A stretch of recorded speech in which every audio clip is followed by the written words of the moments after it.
Rugsėjo 4 dieną Visagino savivaldybėje prie valstybinių kelių vedančių į miestą buvo įrengti 6 neįprasti ženklai, ant kurių parašyta valstybinis turtas, taip pat žodžiai, dar šiek tiek pakentėkite, iki gero asfalto liko visai nedaug.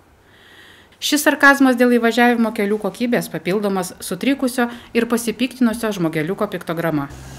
Šiuos ženklus įrengė Visagino savivaldybė, kuriai dar 2021 metais kelių direkcija pažadėjo suremontuoti regioninės reikšmės automobilių kelią numeris 1417 Visaginas Tašionis Rimšė, kurio ilgis apie 7 km. Kelių direkcija dabar vadinama Via Lietuva. Tačiau ši aplinkybė niekaip nepaveikė apverktinios valstybinės kelių vedančių į mūsų miestą būklės. Pavargusi nuo beprasmių susitikimų ir pažadų, savivaldybė priėmė kūrybišką ir gana šmaikštų sprendimą, skirtą atkreipti dėmesį į įvažiavimo kelių kokybę. Если я скажу, что это чисто моя идея, это не совсем будет правдой, потому что первый это сделал. Jei pasakysiu, kad tai tikrai mano idėja, tai nebus visiškai tiesa. Nes pirmiausia tai padarė Kauno savivaldybė. Jie įrengė panašius ženklus. Mes pasinaudojame šią idėją ir norime tiesiog priminti. Norime priminti ne tik mūsų Vilniečiams kolegoms iš susisiekimo ministerijos, bet ir paaiškinti mūsų gyventojams, kad vis dėlto darome, rašome, skambiname, susitinkame, bet vis nesiseka. Ant ženklo parašyta, kad gero asfalto liko laukti nedaug. Tai žinoma tokia karti ironija. Paaiškinkite, kas ją sukėlė, kad žmonės nepriimtų šių žodžių už gryną pinigą. Можно и за чистую, можно и по-любому. Galima ir už gryną. Galima įvairiai suprasti. Bet turėjau omeny, kai taip parašėme, kad iki mūsų Visagino kelių liko visai nedaug. Kelios valstybinės kelio atkarpos. Kad visai jau netrukus pasieksite prižiūrėtą miestą, prižiūrėtus kelius ir taip toliau.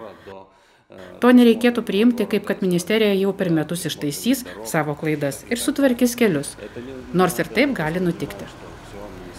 Ar tikitės, kad Via Lietuva sureaguos į tokius neįprastų ženklų įrengimą? Конечно, именно для этого и делали, чтобы все-таки... Žinoma, būtent tam ir darėme, kad ten pagaliau susimastytų. Nes kai sako, kad nėra pakankamai lėšų naujų kelių statybai, kai sako, kad nėra pakankamai lėšų remontui, bet pasakykite, prašau, ar tikrai nėra lėšų tiesiog nupiešti baltas linijas, nes net to nėra. Kartą susitikime ministerijoje sakiau, na, jei jau taip sunku su pinigais, gal vieną kartą nereikėtų šienauti kelkraščių, kuriuos šienaujate 4 kartus per vasarą, ir už tuos pinigus galima būtų bent jau linijas nupiešti. Ar neįprastų ženklų įrengimas paspartins kelių problemų sprendimą, parodys laikas. Kokie darbai vyksta vadinamo fontano be vandens vietoje? Daugeliui gyventojų iškilo klausimų dėl pradėtų remonto darbų už namų Vilties gatvėje nelyginėje pusėje, ten, kur yra vadinamasis fontanas be vandens. Kaip paaiškino savivaldybės specialistai, šis remontas atliekamas pirmojo mikrorajono gyventojų iniciatyva. Dar 2023 m. birželį gyventojams buvo pasiūlyta teikti savo idėjas, kad lėšas jų įgyvendinimui galima būtų įtraukti į savivaldybės biudžetą. Norint, kad idėja būtų priimta svarstymui, reikėjo užpildyti projektinę paraiškos formą savivaldybės svetainėje. Paraiškos formoje reikėjo ne tik išdėstyti pačią idėją, bet ir parengti preliminarią darbų sąmatą. Pasak savivaldybės vyresniosios specialistės Evelinos Visockytės, gyventojams rengiant paraišką ir sudarant sąmatą padėjo savivaldybės darbuotojai. Iš gyventojų buvo gautos 6 idėjos, iš kurių 4 buvo atrinktos balsavimui. Tai buvo fontanas be vandens, vaikų žaidimo aikštelė su laipiojimo senelės elementais, išskirtinė poilsio pavėsinė ir basų kojų takas, bei plūduriuojantis fontanas. Praėjusiu metu rugsėjo 20 dieną šios idėjos buvo paskelbtos savivaldybės svetainėje ir gyventojai galėjo balsuoti už bet kurią iš jų. Galiausiai nugalėtojų tapo pasiūlymas remontuoti fontaną be vandens, už kurį balsavo 45 žmonės.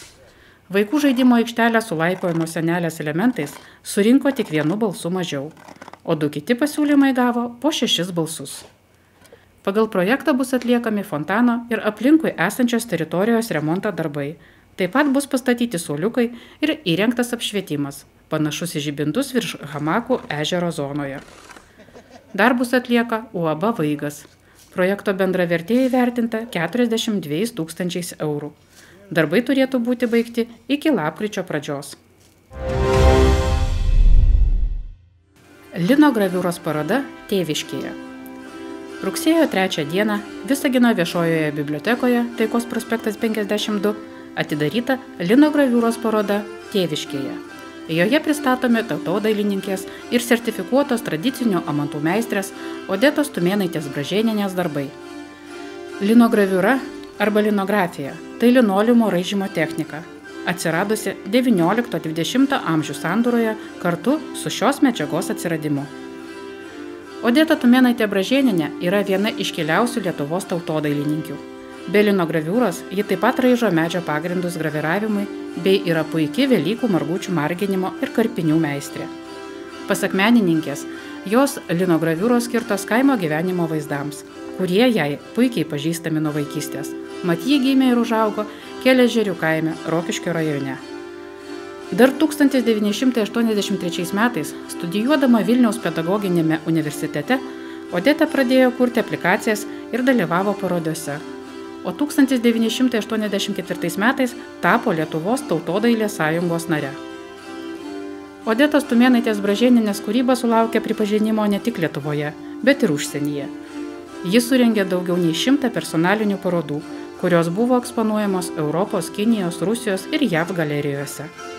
Odetos darbai saugomi Lietuvos ir užsienio muziejų kolekcijose, o jos graviūromis iliustruota daugiau nei 10 knygų. Be kūrybinės veiklos Odeta aktyviai užsiema švietėjišką veiklą, siekdama perduoti savo žinias ir įgūdžius kitiems.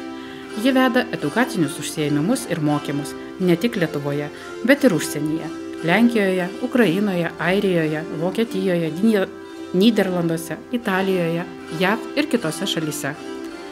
Šių užsiėmimo metu menininkė moko raižymo, drožybos, margučių marginimo ir kitų tradicinių amatų. Odetos vedami mokymai pritraukia visus, norinčius gilinti savo supratimą apie Lietuvos liaudies meną. Šiuo metu Odeta gyvena su šeima Utenoje ir aktyviai prisideda prie šio miesto kultūrinio gyvenimo. Kiekviename jos kūrinyje jaučiama pagarba praeičiai ir siekis ją išsaugoti ateities kartoms.